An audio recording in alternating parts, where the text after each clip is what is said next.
자, 안녕하세요. 플래시김입니다. 오늘 공략해볼 게임은 파데스트 프론티어입니다. 참고로 버전은 0.7.5 버전입니다. 그럼 바로 시작하죠. 우선 난이도를 고르셔야 하는데 개척자, 선구자, 정복자가 있죠. 각각 쉬움, 보통, 어려움이라 보시면 편한데요. 아마 많은 사람들이 선구자로 하실 테니 저도 선구자로 하겠습니다. 그리고 맵은 복가적인 계곡으로 하겠습니다. 로딩이 끝나면 이제 주민들이 주변 지역을 정찰했다고 회관을 놓을 위치를 정하실 수 있는데요. 늑대 숫자 봐라.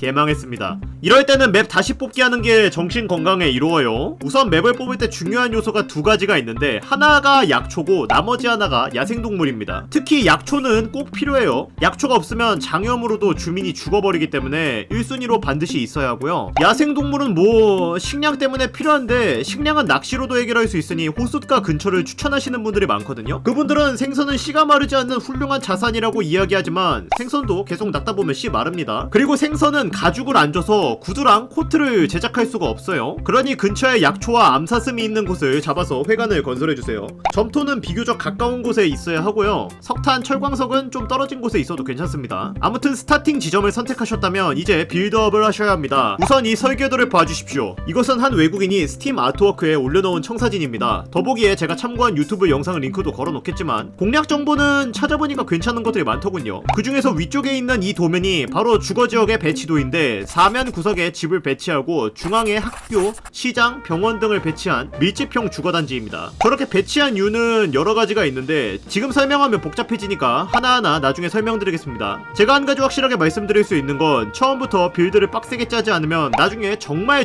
귀찮아진다는 겁니다. 하나하나 설명드릴 테니 제 공략을 천천히 따라와 주세요. 회관의 위치를 지정하면 이 불행한 주민들이 얼굴을 찡그리면서 나무를 열심히 베고 있을 겁니다. 이제 H키를 눌러 주변 지역을 드래그한 다음 나무와 돌을 채취하게끔 주민들에게 명령해주세요. 이 불쌍한 친구들에게 노동의 즐거움을 알려주는 겁니다. 약간의 시간이 지나자 노동자들의 피와 땀으로 회관이 만들어졌군요. 이제 회관의 아래에 N키를 눌러 흙길을 건설해주세요. 그 다음 회관의 우측 옆으로 3칸을 비워주셔야 합니다. 이곳에 물품 보관소를 만들 계획이에요. 뭐 이 총사진대로 만들 거지만 고로 4칸을 띄우고 그 옆쪽에 길을 만들고요. 그 다음 흙길을 우측으로 쭉 뻗어줍니다. 이제 거주단지를 건설할 겁니다. 오두막을 건설할 건데 청사진대로 이 흙길에 딱 붙여서 건설하지 말고 한 칸을 띄워서 건설을 해주세요. 이건 외국인의 청사진에서 제가 보완한 계획입니다. 이유가 뭐냐면 나중에 이 오두막이 큰 집, 저택으로 업그레이드가 되면 침략자들이 민가구역도 공격을 해요. 주민들을 도적들로부터 지키기 위해 나중에 벽을 쌓을 계획이거든요. 그래서 그 벽만큼 한 칸을 비워놓는 겁니다.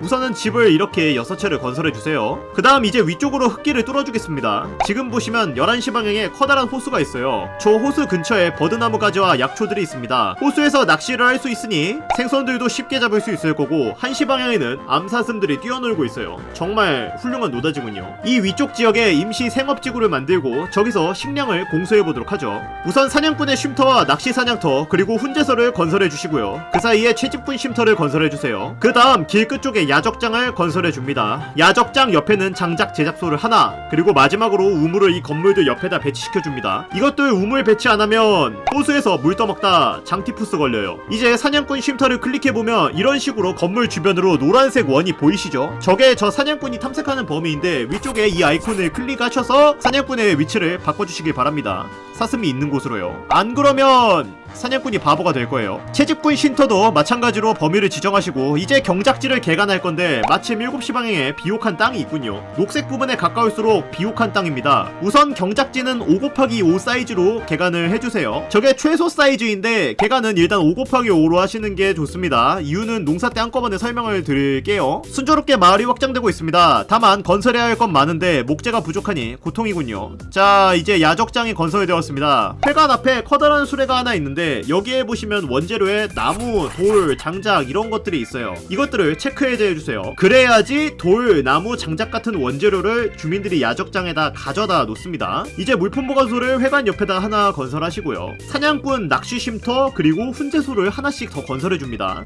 보시면 제가 건물을 되게 밀접시켜서 건설을 했죠. 이것은 동선의 효율을 위해서입니다. 간단하게 식량 보급으로 예를 들자면 먼저 장작 제작소에서 일한 주민이 야적장에 장작을 가져다 놓습니다. 그 이후 낚시터에서 낚시를 한 주민이 야적장으로 가서 장작을 가져오고 그 장작을 이용해 훈제소에서 생선 요리를 합니다. 동선이 굉장히 짧고 간소하죠. 이 게임은 주민들이 이동하는 시간을 아껴야 노동 효율이 올라가기 때문에 동선 관리를 염두에 두시고 심시티를 하셔야 합니다. 근데 장작이 부족하대요. 훈제소를 2개 건설한 게 미스였나 봅니다. 이러면 주민들이 추위로 고통스러워할 테니 서둘러서 나무꾼을 2명으로 늘려줍시다. 근데 너무 늦었나봐요. 마을 주민이 추위로 죽었습니다. 어떻게 죽었나 했더니 사냥꾼 오두막에서 나와 장작을 가져가는 저 짧은 순간에 죽었습니다. 옷이 없어서 그 전에 체력이 많이 깎여 있었나 봅니다. 처음에 가죽 코트를 분명 몇 개 가지고 있을 텐데 왜 옷을 안 철분 건지 궁금해지는군요. 어쨌든 빨리 시체를 처리해야 합니다. 놔두면 전염병이 생겨서 골치 아파져요. 호숫가 근처에 묘지를 만들어 두겠습니다. 이제 이 옆에 지하 저장실을 만들어 두고요. 가끔씩 야적장하고 지하 저장고 그리고 물품 보관소의 차이가 뭐냐고 물으시는 분들이 계시는데 야적장은 원재료, 지하 저장고는 식품, 물품 보관소는 완제품을 중점적으로 보관하고 있다고 생각하면 편해요. 그래서 시민들은 지하 저장고에서 음식을 구해가는 경우가 많습니다. 사실 지하 저장고가 식당이라고 봐도 무방해요. 따라서 작업단지 주변에 지하 저장고를 하나씩 만들어두면 동선을 더 최소화시킬 수 있겠죠. 다만 침략군 올 때 저장고 털리는 건 감안하셔야 합니다.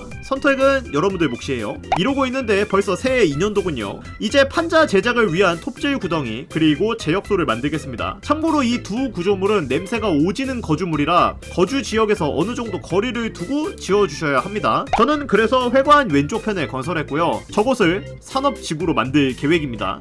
주민들에게 필요한 옷, 구두, 비누 같은 생필품 같은 곳을 만들 작업구역으로 만들 계획이에요. 그리고 아까 말한 경작지가 완성되었군요. 이제 농업에 대해서 설명을 드려야 하는데 이게 설명드릴 게 좀 많거든요. 그러니 여기서부터는 다음 영상에서 설명드리겠습니다. 영상 재밌으셨다면 구독, 좋아요, 댓글 부탁드립니다. 감사합니다.